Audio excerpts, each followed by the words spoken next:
Hi, good morning. We are back from break. So we need to review the first 10 steps in the American Revolution. Let's see. The first step was the Boston Massacre. Number 2 was the Boston Tea Party. Good. Number 3 was the first.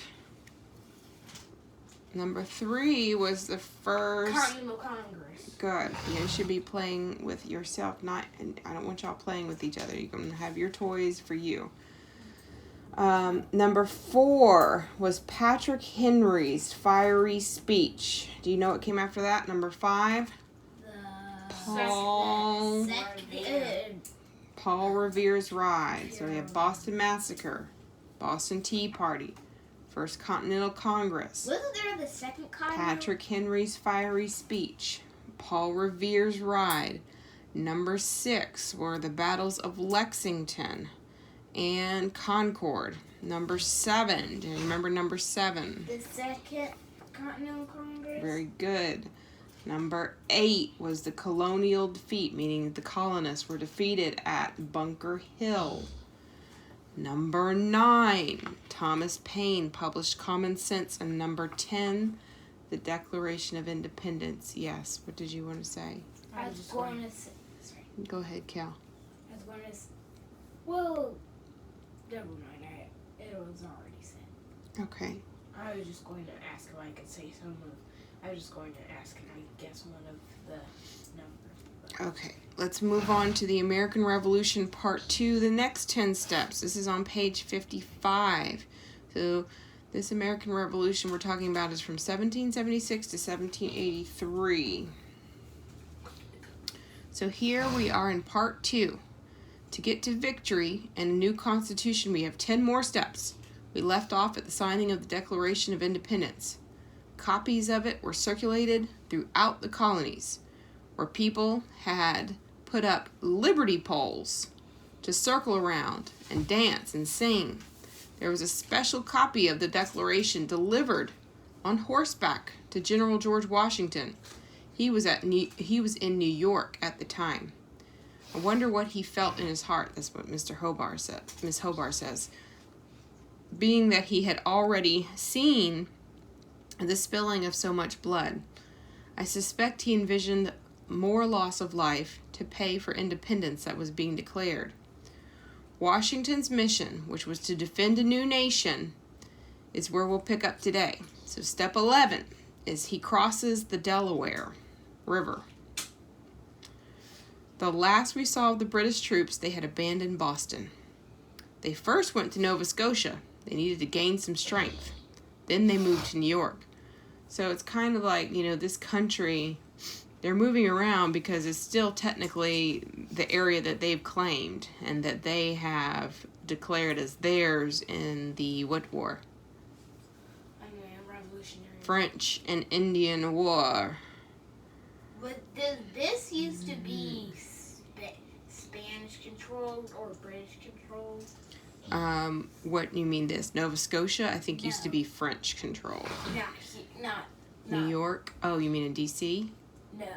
The United... This whole part, thing? Yes, the whole thing of the United Well, States. different countries, mostly France, Spain, American Indians, and Britain were controlling different parts. But Britain won in the French and Indian War, so that kicked out a lot of France. It was assumed that at a base at the mouth, so there's a base at the mouth of the Hudson River, that would give the British strategic access to Canada. George Washington expected this landing in New York and had generals in place to stop it. So he put his generals, he said, they're not going to land here. No. But the generals failed. So in Brooklyn, New York, the British troops, there were 30,000 British troops that took Brooklyn, New York. While under Washington's direction, most of the colonial militia managed to escape at night in small boats across the East River. A downpour of rain and a stir of high winds delayed the British from advancing. So they were escaping. The British weren't able to follow because of rain and high winds. Washington and his troops appeared to be on the run from one small battle to another, and things weren't going well. It was whispered among the troops that George Washington was incompetent, meaning he can't handle this assignment. He's not mentally able to do that. By early December in 1776, Washington and his men had retreated to the west side of the Delaware River. The S-shaped river, so that the river was in the shape of an S, it borders Pennsylvania and New Jersey. So they retreated to the west. They were cold, discouraged, and poorly clothed. It was assumed by everyone, including the British, that winter would provide a break from the war. But it didn't, at least not under George Washington. He divided his ragged army into 3 parts, and on the cold, bitter night of Christmas, he crossed the Delaware River from Pennsylvania to New Jersey for a surprise attack on German soldiers at Trenton. He crossed the Delaware River from Pennsylvania to New Jersey for a surprise attack on the German soldiers. The Germans had joined the cause of the British. There was low fog working in their favor, and it was an American victory. The Americans suffered only 2 dead soldiers and 5 wounded in the Battle of Trenton, as it was called. But the enemy suffered 22 dead, 83 wounded, and 900 were captured, but numbers do vary in different reports. Washington continued to be successful when he then defended the area against Lieutenant General Charles Cornwallis. General Cornwallis. He was a new British officer on the scene. When all was said and done, the British kept only the towns of Perth Amboy and New Brunswick in their possession.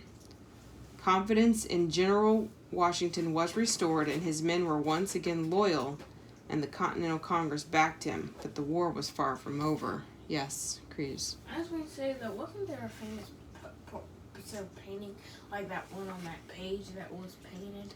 This painting is called Washington Crossing the Delaware by Emmanuel Lutz.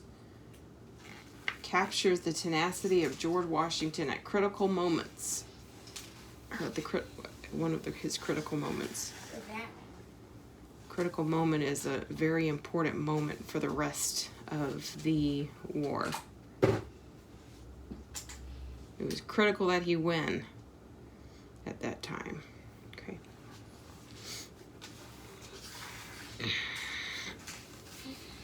Let's do number 12, step 12, and then we'll stop. Step 12 is the flag unfolds.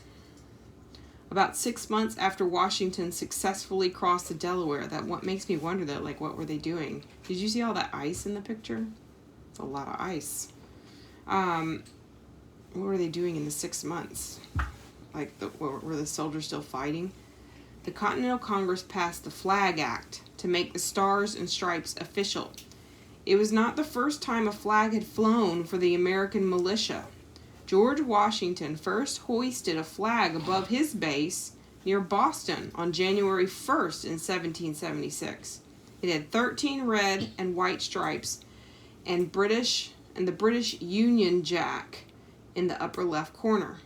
There were British emblems on it because the flag was made before the Declaration of Independence and before serious talk of breaking away from England.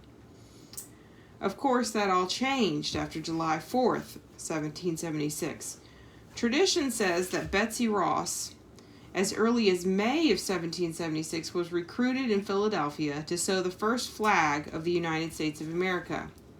She supposedly snipped out a perfect 5-point star with her scissors, which was easier to cut than a 6-point star. Why would they need 6 points? I don't know. Me neither. Stars usually have 5. To quiet the men's concern that stars would be difficult to make. Oh, so they were concerned stars were difficult to make, but she clipped out a 5-point star.